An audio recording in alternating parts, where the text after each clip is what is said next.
6 Linux essentials पे। हम Linux के बारे में स्टडी करेंगे कि लिनक्स क्या होता है, शेल को देखेंगे, फाइल सिस्टम, इसमें लिनक्स में परमिशंस क्या होती हैं। ये कुछ चीज़ें हैं जिनको हम अभी आज के लेक्चर में देखेंगे। फर्स्ट ऑफ ऑल अगर हम बात करें तो लिनक्स आर्किटेक्चर की बात करते हैं। किसी भी ऑपरेटिंग सिस्टम के आर्किटेक्चर को वैसे तो हम पहले देख चुके हैं कि आर्किटेक्चर क्या होता है, कि एक ऑपरेटिंग सिस्टम में कौन कौन से कंपोनेंट होते हैं जो मिलकर काम कर रहे होते हैं। आर्किटेक्चर में, लिनक्स के आर्किटेक्चर में पहली चीज़ जो आती है वो होता है लिनक्स का कर्नल। हमने पहले भी कर्नल की बात की है कि कर्नल क्या होता है, ऑपरेटिंग सिस्टम का कोर होता है। जो मेन कंपोनेंट होता है आपके हार्डवेयर, मेमोरी और प्रोसेसेस को जो मैनेज कर रहा होता है उसको हम बोलते हैं कर्नल। तो लिनक्स में हम कर्नल कैसे चेक करते हैं, हम टर्मिनल में जाएंगे, टर्मिनल में जाके हम लिखेंगे uname-r। इससे क्या होगा, हमारा जो कर्नल होगा, कर्नल का जो वर्जन होगा, करंट रनिंग कर्नल, वो हमें पता चल जाएगा। हम अपने लिनक्स में आते हैं, हम यहाँ टाइप करते हैं uname-r। तो मेरा कर्नल और कर्नल वर्जन कौन सा है, 6.18.9 प्लस काली AMD 64। तो ये मेरा करंट कर्नल वर्जन है जो मैंने यहाँ से चेक कर लिया, जो मेरे सिस्टम को इस टाइम मैनेज कर रहा है। अब शेल क्या है, शेल बेसिकली एक इंटरफेस है between the user, between me and the operating system, जिसके साथ मैं इस कंप्यूटर के साथ या इस लिनक्स के साथ कम्युनिकेट कर रहा हूँ। It can be bash, Z shell, ठीक है। तो आप कैसे चेक कर सकते हो, अब लिनक्स में अगर मैं आपको बताऊं कि टर्मिनल में मैं जो कुछ टाइप कर रहा हूँ ना, बेसिकली ये शेल इसको मैनिपुलेट कर रहा है। Shell is the language, bash आप ये भी कह सकते हो कि एक लैंग्वेज है हमारी, जो मेरी लैंग्वेज को, इस इंग्लिश लाइक कमांड को ट्रांसलेट करके लिनक्स को देती है, लिनक्स कर्नल को देती है कि इस पर क्या एक्शन परफॉर्म करना है, इसकी आउटपुट क्या निकालनी है। तो ये सारा कुछ, अब मैंने अगर इसको चेक करना है तो मैं क्या करूँगा, इको $, शेल। तो मेरा कौन सा शेल है, मेरा करंट जेड शेल है। जी शेल भी हम इसको बोलते हैं और जेड शेल भी बोलते हैं। दोनों के सिंटेक्स में बहुत लिटिल डिफरेंस है, बैश में और जेड शेल में, ठीक है। इसके बाद होता है हमारा file system hierarchy. File system की हमने बात लास्ट टाइम की थी और हम आगे भी अभी बात करने वाले हैं कि हमारा जो लिनक्स का फाइल सिस्टम है ये स्टार्ट होता है, आप कह लें कि एक रूट से। एलएस करूँ ना तो रूट है, एक रूट डायरेक्टरी है, इससे पीछे कोई डायरेक्टरी नहीं होती।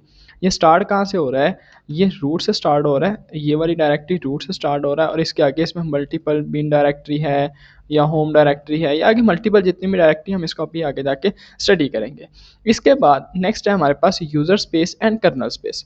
यूज़र स्पेस, कर्नल स्पेस को हम थोड़ा पीछे जाएँ लेक्चर्स में रिवाइज करें तो हम इसकी बात कर चुके हैं। यूज़र स्पेस में वो जगह है जहाँ पे अपना यूज़र अपने एक्शन परफॉर्म करता है, और कर्नल स्पेस में वो सारा एरिया जहाँ पे आप एडमिनिस्ट्रेशन कंट्रोल करते हैं। जब आप किसी चीज़ को रन एज एडमिनिस्ट्रेटर करते हो तो, या रन एज रूट करते हो, या सूडो के साथ हम किसी चीज़ को आगे जाके रन कर रहे होंगे, तो वो हम चीज़ को, उस एक्शन को कर्नल स्पेस में परफॉर्म करेंगे। ये दोनों में डिफरेंस है। यूज़र स्पेस में वो सारा एरिया जो यूज़र के अंडर आता है, जिसमें हम कोई भी कमांड चला सकते हैं। फॉर एग्जांपल आपने देखा यहाँ पर सारी जितनी भी कमांड चला रहा हूँ मुझे सबका रिजल्ट मिल ही जा रहा है। ये है मेरा यूज़र स्पेस। जब मैं यहाँ पे एक कमांड लगाऊंगा sudo su, ठीक है, sudo su, तो अब क्या होगा, ये देखिए, एक तो आपको अलर्ट साइन शो हो गया कि ये रेड हो गया। रेड होने का क्या पर्पज़ है कि अब मैं रूट में चला गया हूँ, अब मैं कर्नल स्पेस में मूव कर गया हूँ, ठीक है। तो इसके लिए एक कमांड आप अपने पास याद रख लें। कमांड क्या होती है, sudo su। sudo su जैसे ही आप टाइप करते हैं आपसे पासवर्ड मांगेगा और आप अपने कर्नल स्पेस में शिफ्ट हो जाएंगे या आप रूट यूज़र बन जाएंगे। कई दफ़ा हमें रूट यूज़र की प्रिविलेजेस चाहिए होती हैं, या रूट यूज़र की कमांड यूज़ करनी पड़ती है बहुत सारे एक्शन परफॉर्म करने के लिए। हम साथ साथ वो भी चीज़ें देख रहे होंगे। देन है हमारे पास इंस्टॉलेशन। अब वैसे तो इंस्टॉलेशन आप लोग कर चुके हैं। इसके दो तरीके होते हैं, बल्कि आप ये भी कह लें कि 3 तरीके होते हैं। एक होता है हमारे पास डुअल बूट। डुअल बूट में क्या होता है, जिस तरह आप विंडो इंस्टॉल करते हो, इसके साइड बाय साइड आप लोग लिनक्स इंस्टॉल करते हो। जब सिस्टम स्टार्ट होता है वो आपसे पूछता है जी आपने विंडो स्टार्ट करनी है या लिनक्स स्टार्ट करना है, तो आप वहाँ पे चूज़ कर लेते हो मैंने लिनक्स स्टार्ट करना है। सेकंड ऑप्शन जो हमने यूज़ किया डेट इज़ वर्चुअल बॉक्स या VMware।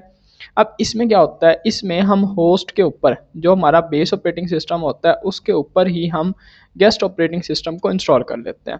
एंड तीसरा होता है WS विंडो सब सिस्टम फॉर लिनक्स। इसमें क्या होता है कि हमारी जो विंडोज़ है ना उसमें लिनक्स लाइन कमांड चल जाती हैं, जस्ट लिनक्स की कमांड चलती हैं, वो लिनक्स बन नहीं जाता।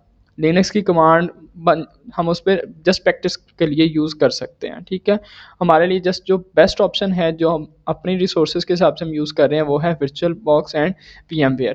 क्योंकि डुअल बूट में क्या है कि आपको सिस्टम रीस्टार्ट करके पहले विंडोज़ में जाना पड़ेगा, फिर सिस्टम को रीबूट करके आपको लिनक्स में आना पड़ेगा, और VMware में क्या है कि आप उसको ईजिली स्टार्ट कर सकते हो और बाद में उसको ऑफ कर सकते हो। सो ये बेस्ट ऑप्शन है। अब टर्मिनल के साथ जब हमने काम करना है, टर्मिनल को ओपन करने के लिए मैंने आपको बताया पहली चीज़ तो क्या है कि आप इसको टर्मिनल को जब ओपन करना चाहो, आप डेस्कटॉप पे आओ तो ये आपको ऊपर टॉप पे नज़र आ रहा है। एक तो यहाँ से ओपन कर सकते हो, एक आपके पास कमांड है Alt+T, Ctrl+Shift+T एक नया टर्मिनल खोलने के लिए, इसमें एक नई टैब खोलने के लिए, Ctrl+Alt+T हमारे पास एक नया टर्मिनल खोलने के लिए। तो जब आपने टर्मिनल खोलना है आपने इस कमांड को याद रखना है। अच्छा, टर्मिनल का फ़ॉन्ट जो है हम इसको कैसे मैनेज कर सकते हैं? जब आपके पास ये डिफ़ॉल्ट इंस्टॉलेशन होगी ना, आपके पास इसका मे बी फ़ॉन्ट काफ़ी नैरो छोटा फ़ॉन्ट नज़र आएगा। आपने यहाँ राइट क्लिक करना है और प्रेफरेंसेस में आ जाना है। राइट क्लिक करके जब आप प्रेफरेंसेस में आएंगे तो आपको अपीयरेंस में यहाँ फ़ॉन्ट नज़र आ रहा है। आपने इसको मिनिमम 16 पे कर लेना है और आप इसको जितना बड़ा करना चाहें आप इसको कर सकते हैं। उससे क्या होगा, जब भी टर्मिनल स्टार्ट होगा आपका ये डिफ़ॉल्ट फ़ॉन्ट 16 पॉइंट फ़ॉन्ट जो है ये आपका लोड हो जाएगा। अब ये है 16 जो मेरे पास आपको इस टाइम डिफ़ॉल्ट नज़र आ रहा है ना, ये 16 है। अगर मैं इसको भी जूम इन करना चाह रहा हूँ तो Ctrl+Shift++ की के साथ मैं इसको जूम कर सकता हूँ, और अगर जूम आउट करना है तो कंट्रोल और नेगेटिव की के साथ मैं इसको जूम आउट कर सकता हूँ। तो ये सारा कुछ जो है आप अपने नोट्स में अपने पास मेंशन करते जाएं। अब कुछ बेसिक कमांड होती हैं। बेसिक कमांड से पहले मैं आपको एक छोटी सी चीज़ बताना चाहूँगा, वो है लिनक्स का डायरेक्टरी स्ट्रक्चर। कि लिनक्स का डायरेक्टरी स्ट्रक्चर क्या होता है। डायरेक्टरी स्ट्रक्चर के बाद आप चीज़ों को, कमांड्स को बहुत अच्छे से समझ पाएंगे कि कमांड्स होती क्या हैं। अब डायरेक्टरी स्ट्रक्चर क्या होता है कि मैंने जिस तरह आपको बताया कि एक लाइक अ ट्री, ये एक रूट से स्टार्ट होता है। इसका डायरेक्टरी स्ट्रक्चर जो है एक रूट से स्टार्ट होता है। ये एक एग्जाम्पल है हमारे पास, आप इसको गौर से देखें।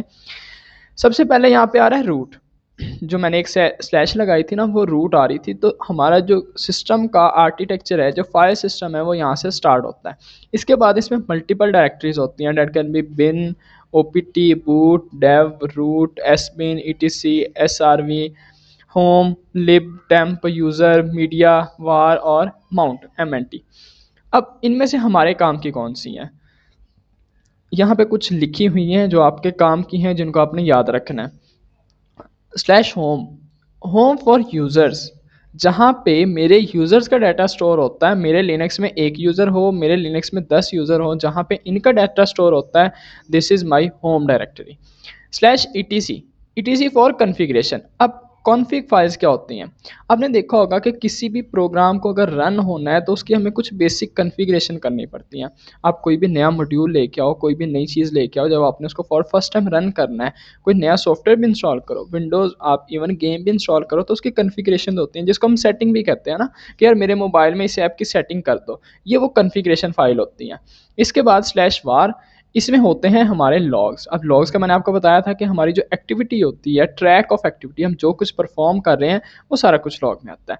इसके बाद बिन, एस बिन और यूज़र बिन, इसमें सारी हमारे सिस्टम एंड यूज़र बाइनरीज होती हैं। यहाँ पे लिनक्स में बाइनरीज क्या होती हैं, जिससे आपके प्रोग्राम रन होते हैं। लिनक्स में आप जो भी रन कर रहे हो वो हमारा एस बिन, यूज़र बिन या स्लैश एस बिन से रन होगी, लाइक प्रोग्राम। जिस तरह आपकी विंडोज़ फाइल होती है ना, सिस्टम में आपकी प्रोग्राम फाइल्स होती हैं। प्रोग्राम मैं आपको सी में दिखाता हूँ।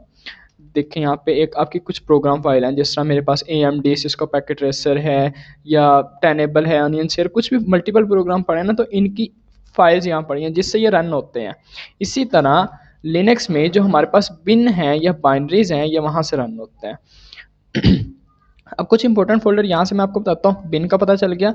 बूट, बूट क्या होता है कि जब आपका सिस्टम स्टार्ट होता है फॉर द फर्स्ट टाइम, तो जो फाइल्स लेता है वो बूट से लेता है। डेव में फिर आपकी डिवाइसेस आ जाते हैं, जितनी भी हमारी डिवाइसेस कनेक्टेड होती हैं, ठीक है। डिवाइसेस की इन्फॉर्मेशन यहाँ पे आ जाती है। ETC आपकी कॉन्फ़िगरेशन फाइल है, आपका होम है जहाँ पे आपका यूज़र रिलेटेड डाटा आ जाता है, ठीक है।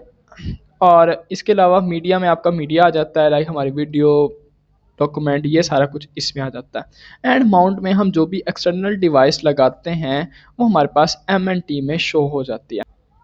अब हम बात कर रहे हैं कुछ कमांड्स की। टर्मिनल पे कुछ कमांड रन होती है जो हमने आगे कमांड यूज़ करनी है, क्योंकि लिनक्स सारा जितना भी एक कमांड लाइन है तो हम कमांड्स इस पर रन करेंगे। First one command is PWD।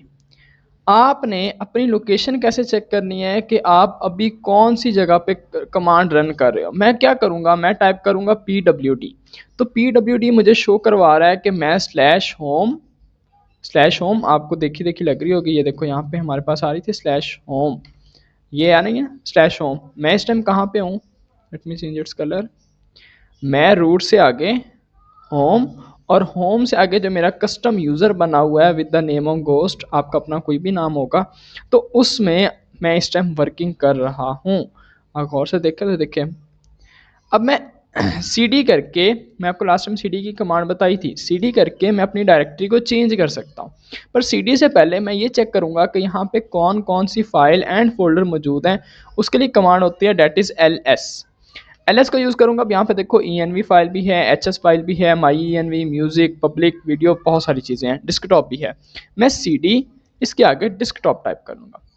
cd desktop type करूँगा तो मेरी डायरेक्टरी देखें चेंज हो गई है, यहाँ पे डिस्कटॉप आ गया, पहले यहाँ पे डिस्कटॉप नहीं था। अब अगर मैं pwd करूँ तो pwd करने से क्या है, अब देखो मैं एक डायरेक्टरी शिफ्ट हो गया हूँ, रूट, होम, होम के बाद गोस्ट, और उसके बाद अब मैं उसके डिस्कटॉप में मौजूद हूँ। तो इस तरह आप डायरेक्टरी शिफ्ट करते हैं। ये था आगे को फॉरवर्ड मूव करना। अब हमने अगर बैकवर्ड जाना है तो उसके लिए हम करते हैं, बैकवर्ड के लिए cd डॉट डॉट। तो मैं देखिए अपनी पिछली डायरेक्टरी में वापस आ गया, डिस्कटॉप से जो पीछे डायरेक्टरी है मैं उसमें वापस आ गया। अगर मैं अगेन cd डॉट डॉट करूँ तो आपने देखा कि मैं आ गया होम में वापस आ गया।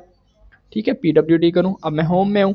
अगर फिर cd डॉट डॉट करूँ अब मैं कहाँ पे हूँ, now I am in root. ये जो सिंबल है बैक स्लैश का, ये रूट की निशानी है। ठीक है, अब मैं रूट में हूँ। तो ये है हमारा डायरेक्टरी में फ्रंट जाना, फॉरवर्ड जाना या बैकवर्ड जाना। तो इस तरह हम जा सकते हैं। इसके बाद हु एम आई, अगर मैं cd टाइट साइन लगाऊँ ना तो मैं डायरेक्ट अपने होम में आ जाऊँगा, यूज़र के होम में आ जाऊँगा। अगर मैं लिखूँ who am I, who am I मतलब मैं कौन सा यूज़र है जिसके नाम से लॉगिन हो, मेरा करंटली कौन सा यूज़र लॉगिन है। अगर मैं अपना यूज़र नेम चेक करना चाहूँ तो मैं हु एम आई के साथ कर सकता हूँ। ये हैकिंग केस में जब आप लॉगिन करोगे तो वहाँ पे आप चेक करोगे आपने कोई सिस्टम कंप्रोमाइज़ किया, आपको उसके टर्मिनल की एक्सेस मिल गई, वहाँ पे आप कमांड टाइप करोगे ना हु एम आई, तो वो आपको बता देगा कि आपको यूज़र की एक्सेस है या इस टाइम आपको एडमिन की एक्सेस है। तो इस चीज़ के लिए हु एम आई की कमांड यूज़ होती है। क्लियर, ये मैं आपके सामने डन कर रहा हूँ। टर्मिनल जब भी मुझे क्लियर करना है मैं उस पर क्लियर की कमांड लगाऊंगा, और अपनी हिस्ट्री में हिस्ट्री की कमांड लगा के ये चेक करना है कि आपने पीछे जितनी मर्जी कमांड रन की है ना, जब से आपने इंस्टॉल किया है उसके बाद से आपने जितनी भी कमांड रन की हैं वो सारी आपको यहाँ पे हिस्ट्री में शो हो जाएंगी। ठीक है, ये हमारी हिस्ट्री सारी कमांड्स को रिकॉर्ड रखता है कि आपने कौन कौन सी कमांड रन की है। Then come echo. Echo is just like आपने कुछ भी स्क्रीन पे प्रिंट करवाना है ना तो उसके लिए इको लिख दो। हाँ, मैं अपना नाम ही प्रिंट करवा देता हूँ, ये लें। जस्ट इको के अंदर आप जो भी लिखोगे ये प्रिंट आउट हो जाता है। ये बेसिकली हमारे पास अब प्रोग्रामिंग में आगे जाके हम स्क्रिप्टिंग करेंगे तो वहाँ पे यूज़ होगी कमांड। ठीक है, इसके अलावा अब आपको एक ऐसी ट्रिक बताने लगा हूँ, एक ऐसा फार्मूला बताने लगा हूँ जिसके बाद आप कोई भी कमांड, कोई भी टूल इजीली रन कर सकते हैं। आप उसको नहीं भी पता ना, आपको जस्ट टूल का नाम बता दिया, आपने टूल का नाम लिखना है। फॉर एग्जांपल मुझे ls कमांड का नहीं पता ये क्यों यूज़ होती है, मैं क्या करूँगा, मैं लिखूँगा man for manual of ls। ये मुझे ls का सारा नेम बता देगा। ls is for list directory content, इसके साइनॉप्सिस लाइक इसको यूज़ कैसे करते हैं, सिंटेक्स क्या है, और इसकी कंप्लीट डिस्क्रिप्शन। ये जो है अब ये हमारे इसको स्विच भी कहते हैं। मैन ls अगर हम करें, हम इसको स्विच भी बोलते हैं, हम हाइफन ऑप्शन भी बोलते हैं। ये हमारे डिफरेंट ऑप्शन भी होते हैं, हम इसको स्विच भी बोलते हैं। ठीक है, तो हम इसको यहाँ पे ऑप्शन भी काउंट करेंगे कि इसका हमने ये वाला ऑप्शन यूज़ करना है मैन कमांड का। अब ls हाइफन एल, तो हाइफन एल क्या है, हाइफन एल मेरे पास यहाँ पे इसका ऑप्शन है जो मैं ls के साथ यूज़ कर रहा हूँ। ठीक है, इसके लिए क्या है कि मुझे इसकी परमिशन शो करवा देता है कि इसके पास कौन कौन सी परमिशंस हैं। तो ये थी हमारी बेसिक कमांड। हम थोड़ा आगे के चलते हैं। अब हम चलते हैं फाइल सिस्टम के साथ नेविगेशन का। फाइल सिस्टम के साथ नेविगेट करने का मैंने आपको पहले ही बता दिया। ls किस लिए, लिस्टिंग के लिए, cd चेंज डायरेक्टरी के लिए, pwd प्रिंट वर्किंग डायरेक्टरी जो हम करंटली जहाँ पे काम कर रहे हैं। तो ये तीनों कमांड मैंने आपको बता दें कि हम करंटली किस फोल्डर में है। जब कभी हम लिनक्स में लॉस्ट हो जाएं, हमें पता ना चल रहा हो कि यार आगे कौन सी डायरेक्टरी में जाना है, पीछे कहाँ जाना है, मैं कहाँ पे हूँ, तो वहाँ पे हम pwd की कमांड लगा के कुछ हेल्प ले सकते हैं। देन कम अब डायरेक्टरीज एंड फोल्डर्स को मैनेज करना। डायरेक्टरीज एंड फोल्डर्स को मैनेज करना क्या होता है, सिस्टम में डायरेक्टरी कैसे क्रिएट की जाती है। लेट करें मैं यहाँ पे एक डायरेक्टरी बनाता हूँ। डायरेक्टरी बनाने के लिए या फोल्डर बनाने के लिए मेरे पास कमांड यूज़ होती है mkdir। mkdir एंड मैं इसको कह देता हूँ कि लाइव क्लास। लाइव क्लास के नाम से एक डायरेक्टरी बन जाएगी। ls करूँ, कलर की एक डायरेक्टरी बन गई है लाइव क्लास के नाम से। मैं करूँगा cd लाइव, LIV लिखो, टैब प्रेस करो, ऑटो कंप्लीट हो जाएगा। ठीक है, लाइव क्लास एंटर। अब मैं कहाँ पे आ गया, PWD करूँ तो अब देखो मैं लाइव क्लास के फोल्डर के अंदर आ गया हूँ। तो इस तरह हम एक डायरेक्टरी क्रिएट करते हैं। ठीक है, अब डायरेक्टरी में फाइल कैसे बनाते हैं। फाइल बनाने के 2-3 तरीके हैं। हम टच से फाइल बना सकते हैं। टच कमांड लगाई, फाइल का नेम लिखा, फाइल डॉट, उसकी एक्सटेंशन दे दी txt एक्सटेंशन, टेक्स्ट की फाइल बना ली। ls करूँ, देखिए फाइल डॉट txt नाम से एक फाइल बन गई है। अब एक और है टच, आपका एक फाइल क्रिएट करने के लिए यूज़ होता है। एक हमारे पास एडिटर होता है, that is called nano. Nano एक फाइल एडिटर है, जिस लाइक डैट विंडोज़ में आपके पास टेक्स्ट एडिटर है ना। अगर मैं यहाँ पे लिखूँ टेक्स्ट तो नोटपैड आ जाता है। Notepad is a text editor. इसी तरह लिनक्स में नैनो एक टेक्स्ट एडिटर है। नैनो के आगे अगर आप फाइल का नेम टाइप करते हो, फाइल पहले से बनी हुई है वो उसको ओपन कर देगा, अगर फाइल नहीं बनी तो उसको क्रिएट कर देगा। अब यहाँ पे फाइल डॉट टी है लेकिन फाइल 1.txt नहीं है। ये क्या, अब इसने मेरे पास एक फाइल ओपन कर दिया फाइल 1.txt के नाम से। अब इसके अंदर मैं कुछ भी टाइप कर देता हूँ, control S for save, X for exit, ls। अब देखो फाइल डॉट टी भी है, फाइल 1.txt भी है, कि फाइल नहीं थी इसने क्रिएट कर ली। अगर फाइल पहले से बनी होगी नैनो फाइल डॉट टी तो पहले वाली फाइल को ही ओपन कर देगा। इसके अंदर भी मैं अपना नाम लिख के सेव करके एग्जिट कर देता हूँ। ls देखें, फाइल डॉट टी पहले से मौजूद थी, इसने उसको ओपन कर दिया, अगर नहीं थी तो इसने क्रिएट कर दी। ये काम करता है हमारे पास नैनो। इस तरह हम एक फोल्डर को बनाते हैं, इस तरह हम एक फ़ाइल को क्रिएट करते हैं। इसके बाद अब आपने एक फ़ोल्डर को बनाना सीख लिया, एक फ़ाइल को बनाना सीख लिया। अब एक फ़ाइल को आप लोग कॉपी भी कर सकते हो, मूव भी कर सकते हो। अब मूव के लिए MV की कमांड होगी, ठीक है। इसके अलावा CP के लिए CP, कॉपी के लिए CP की फ़ाइल होगी, और डायरेक्टरी के लिए और रिमूव करने के लिए, डिलीट करने के लिए RM की फ़ाइल होगी, RM sam.txt। तो क्या होगा, sam.txt यहाँ पे था, यहाँ पे रिमूव किया और यहाँ पे नहीं है, मतलब वो डिलीट हो गया।